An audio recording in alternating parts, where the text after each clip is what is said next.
আইপিএলের মেগা নিলামের প্রথম দিনের অকশনে নেই বাংলাদেশের কোনো ক্রিকেটারের নাম।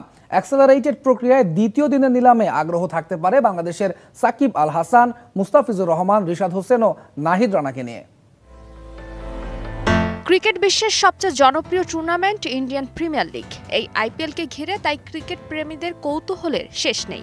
এমন জনপ্রিয় টুর্নামেন্টে বাংলাদেশের কোন ক্রিকেটার দল পাচ্ছেন তা নিয়ে আগ্রহের কমতি নেই টাইগার ফ্যানদের। আইপিএল নিলামের প্রথম দিনে উঠবে না বাংলাদেশের কোনো ক্রিকেটারের নাম। এক্সেলারেটেড নিলাম প্রক্রিয়ার প্রথম দিনে নিলামে উঠবে 116 জন ক্রিকেটার। বাকি ক্রিকেটারদের মধ্যে যাদেরকে নিয়ে দলগুলো আগ্রহ প্রকাশ করবে শুধুমাত্র তারাই দ্বিতীয় নিলামে উঠবেন। এমন অবস্থায় নিলাম তালিকায় থাকা 13 বাংলাদেশি ক্রিকেটারের কয়েকজনকে দেখা যেতে পারে নিলামের দ্বিতীয় দিনে। প্রথম নামটা হতে পারে সাকিব আল হাসান। আবুধাবি টি10 লিগের এবারের আসরে বোলিংয়ে রীতিমতো ঝড় তুলেছেন মিস্টার 75।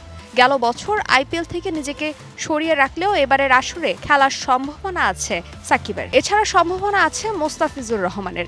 2016 সালে আইপিএল অভিষেকের পর 5 বার আইপিএল খেলেছেন মুস্তাফিজ। সবশেষ চেন্নাই সুপার কিংসের হয়ে 14 উইকেট নিয়েছিলেন কাটার মাস্টার। এবারের নিলামে তাকে নিয়েও আগ্রহ থাকবে ফ্র্যাঞ্চাইজিগুলোতে।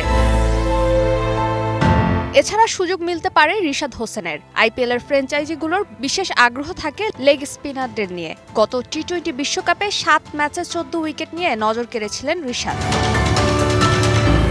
দল পেলেও টাইগার ক্রিকেটাররা আইপিএল খেলতে এনওসি পাবে কিনা তা নিয়ে আছে শঙ্কা। ওই সময়টাতে জিম্বাবুয়ে ও পাকিস্তানের বিপক্ষে সিরিজ খেলার কথা রয়েছে বাংলাদেশের।